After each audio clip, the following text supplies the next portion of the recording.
आईनजीवी श्रीमान अजित शतपथी से भी अच्छा राजबरासम्बर कृषक संगठन आईन परामर्शदाता अच्छा एवं कुशल मुक्ति मोर्चार भी अच्छा समाज सेवा क्षेत्र में भी तांकर अवदान रही आम कि आलोचना करवा।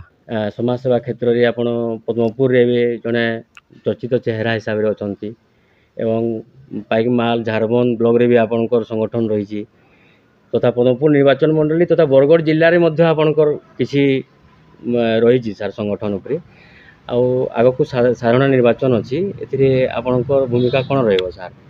देखो आम निरपेक्ष निर्दलीय हिसाब से पदमपुर विभिन्न प्रकार आंदोलन करूँ।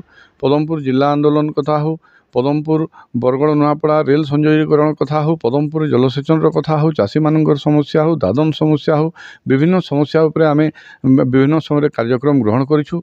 कौन सी जगह सफल हो, किसी जगह सफल हो पार ना, किसी जगह सरकार प्रतिश्रुति रही जाइछु किंतु आगु कार्यक्रम चलो, आंदोलन चलो। केवल आपण मानकर माध्यम रे मु गोटे कथा कहबाक चाहूँगी जे आपण माने लोक माने जहाँ को चाहू भोट दौरान से जितुंट।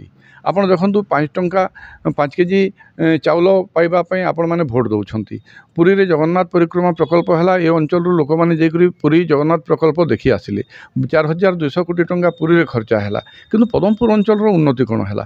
आज 77 वर्ष पर पदमपुर जलसेचन नहीं, पदमपुर रेल संयोगीकरण नहीं, पदमपुर जिला मान्यता पाई पारानी। आज 77 वर्ष पर आमर ए अंचल लोक कामधंदा अभाव दादन जाउछंती, कौन कृषि भित्तिक शिल्प हो पारा नहीं।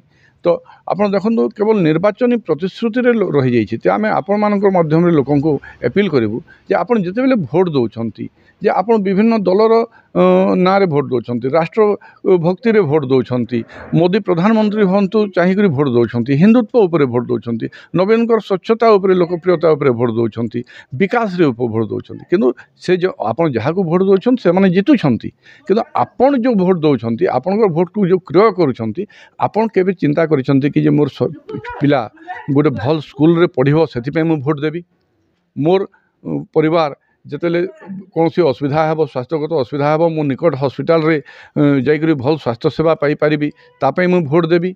आपन के चिंता करिसेंती कहीं मो पुओ दादन न जीवो एठी केमती रोजगार पाइबो तापई मु भोट देवी। आपन जिते स्थानीय समस्या निजर स्वाभिमान अंचल स्वाभिमान प्रति जिते भोट देवे सेतेले अंचल उन्नति हेबो। एवं आमे माने चाहूँ आपन काहाकू भोट दियंतु किंबा न दियंतु आमे सेटा कहबाकू चाहुना किंतु आगामी निर्वाचन रे आपन सेही लोक स्वाभिमान को नेकरी भोट दियंतु जहाँ द्वारा आपनकर निजर उन्नति हेबो, आपनकर अंचल उन्नति हेबो, सामग्रिक भाव में बड़ासंबर उन्नति हेबो। एवं 77 वर्ष है जो मरुड़ी प्रपीड़ित अवहेलित दादन प्रवण अंचल माओ प्रवण अंचल जो कलंक नहीं पदमपुर चली से एवं तार प्रतिनिधित्व जो माने करिसेंती तार बलिष्ठ जुक्ति उपस्थापन करना कि सरकार केंद्र सरकार हूँ राज्य सरकार हूँ कौन प्रकल्प एठी करना से उन्नति ही पारबो। एठी रोजगार पंथा बढ़िबो, चाषी मानकर आर्थिक अभिवृद्धि हेबो, अंचल अर्थनैतिक अभिवृद्धि हेबो, मंडी रे कटनी छटनी न हेबो, भल मेडिकल फैसिलिटी पाइबा, आमर पिला माने दादन न जिबे, आमे जेमती रेल संयोगीकरण पाइबा, पदमपुर जेमती जिला हेबो ताकू आखि आगे रखिरी आपण माने भोट दियंतु।